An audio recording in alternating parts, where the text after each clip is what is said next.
हरे कृष्णा। आप सभी मित्रों को आज कमर दर्द से संबंधित कुछ आसनों का मैं यहाँ पर प्रस्तुतीकरण कर रहा हूँ। सबसे पहले आपको जमीन में मैट बिछा के लेट जाना है पीठ के बल। फिर अपने दाएं पैर को मोड़िए, दाहिने पैर के घुटने को अपनी छाती के नजदीक लाने का प्रयास करें। अगर आप नजदीक ला सकते हैं, टच कर सकते हैं तो बहुत अच्छा है।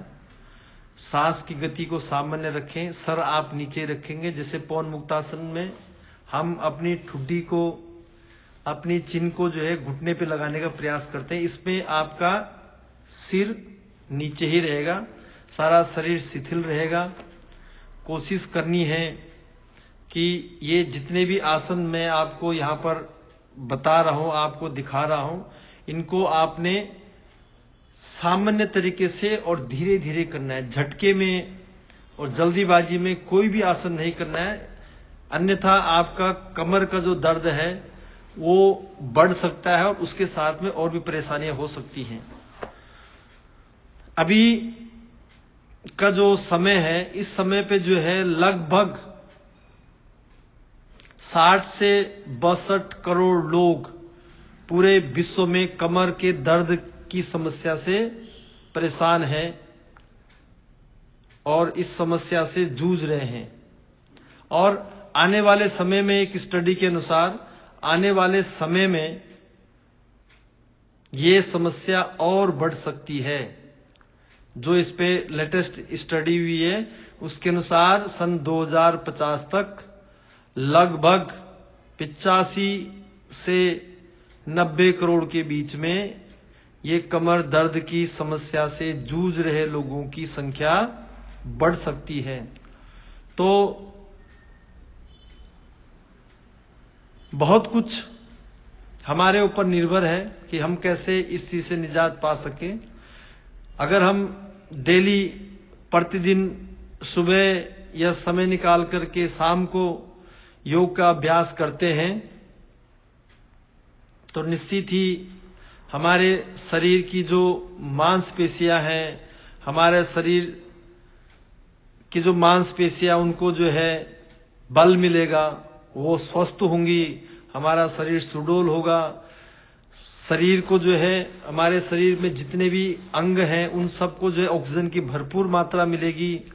ऑक्सीजन की भरपूर मात्रा मिलने से हमारे जितने भी अंग प्रत्यंग हैं सारे सुडौल होंगे, स्वस्थ होंगे और हम मतलब हमारा जो ये शरीर है ये निरोग रहेगा। हालांकि समय के साथ साथ में ये शरीर दिन प्रतिदिन क्षीण होता जाता है, लेकिन फिर भी भगवान ने बड़ी कृपा करके हमें शरीर दिया है और इसकी रक्षा करना हमारा कर्तव्य है। जिसको जितनी सांसें मिली हैं उतनी ही मिलती रहेंगी और उतनी ही मिली हुई है तो उतनी ही रहेंगी, ऊपर नीचे कुछ नहीं हो सकता। लेकिन इस शरीर का मेंटेनेंस, जैसे हम अपनी गाड़ी का मेंटेनेंस करते हैं, अपनी कार का मेंटेनेंस करते हैं, अपनी कार को समय समय पे उसका तेल, पानी मतलब पेट्रोल, हवा और उसकी जो है ओवरहॉलिंग, सारी चीजें हम उसको देखते हैं कि कहीं से कोई खराबी तो नहीं, उसके नट बोल्ट ढीले तो नहीं है, इसकी टाइम पे सर्विस हो जाए। तो क्यों? क्योंकि वो हमें सुख प्रदान करती है। सुख प्रदान क्या करती है? एक जगह से दूसरी जगह जाने में आराम होता है, ज्यादा परेशानी नहीं झेलनी पड़ती। उसी प्रकार से अगर हमारा शरीर ही नहीं रहेगा तो फिर गाड़ी का भी क्या महत्व है। तो इसलिए शरीर को स्वस्थ रखना भी बहुत जरूरी है। आप प्रतिदिन ऐसा प्रण लीजिए कि कम से कम प्रतिदिन आप शुरुआत में आधा घंटा योग करेंगे, फिर धीरे धीरे करके उसको बढ़ा करके 1 घंटा करें। प्रतिदिन योग अवश्य करें। तो योग करने से क्या होगा? शरीर के सारे अंगों को अच्छी मात्रा में ऑक्सीजन मिलती रहेगी, शरीर लचक होगा, मांसपेशियां सुडौल होंगी और हम स्वस्थ रहेंगे। मतलब हमारा शरीर स्वस्थ रहेगा। हमारा शरीर स्वस्थ रहेगा तो हमारा मन भी प्रसन्न रहेगा और जो भी कार्य हम करते हैं वो कार्य आपका आसानी से हो सकेगा। तो ये जितने भी मैंने आसन इस वीडियो में आपको बताए हैं, दिखाए हैं, ये सारे कमर दर्द के लिए, क्योंकि कमर दर्द में इतनी परेशानी होती है, मैं भी इसका भुक्तभोगी हूं, क्योंकि शरीर है, शरीर में कुछ ना कुछ बीमारियां होती रहती हैं। लेकिन कमर दर्द एक ऐसी चीज है कि आप अच्छी तरह से खड़े भी नहीं हो सकते, आप चल फिर भी नहीं सकते, आपको जो है लेट भी नहीं सकते। तो ऐसी नौबत ना आए, कुछ ऐसा प्रयास हम लोगों को भी अपनी तरफ से भी करना चाहिए कि कुछ हद तक हम इसको रोक सकें। बाकी जो समय है, प्रारब्ध है, उसके अनुसार शरीर को दुख सुख सब उसके अनुसार मिलता ही रहता है। लेकिन कुछ चीजें ऐसी हैं कि जो हम कर सकते हैं और हमें करना भी चाहिए। तो प्रतिदिन के स्केड्यूल में जो आपको समय मिलता है उसमें जरूर आप कुछ आसनों का अभ्यास कीजिए। और ये जो मैंने इस वीडियो में बताई है विशेषकर कमर दर्द के लिए ही है, क्योंकि कमर दर्द में आपको एक्सरसाइज के अलावा बहुत धीरे धीरे सारी एक्सरसाइजें करनी है। इसके अलावा आपको कुछ सावधानियां भी बरतनी है।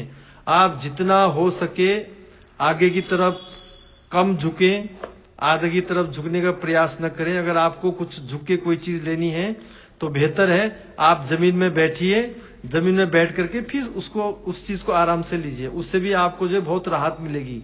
कोई झटके वाला काम आपने नहीं करना है। जितना संभव हो सके आसन भी आपने बहुत धीरे धीरे प्रेम पूर्वक करने हैं। तो कोशिश करें कि इन आसनों को अपने डेली के स्केड्यूल में शामिल करें, जिससे कि आप इस रोग से निजात पा सके और आगे भी इसको फॉरवर्ड करें। आगे भी इस वीडियो को दूसरों को बताएं।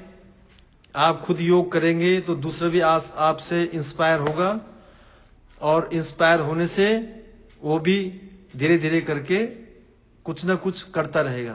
क्योंकि शरीर स्वस्थ रहेगा तो मन भी प्रसन्न रहेगा, और सारा समय हमारा जो भी हम कार्य करते हैं वो भी हम अच्छी तरह से कर सकेंगे।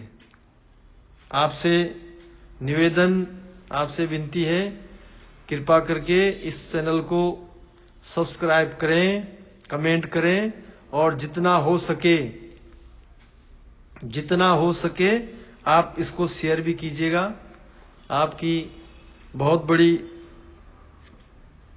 अनुकंपा होगी, क्योंकि आप खुद आसन करोगे तो दूसरा भी आपसे इंस्पायर होगा तो उसको भी जो है वो भी 2-3 लोगों को इंस्पायर करेगा। तो हमारा आपसे निवेदन, खुद करें और दूसरों को भी योग करने के लिए प्रेरित करें।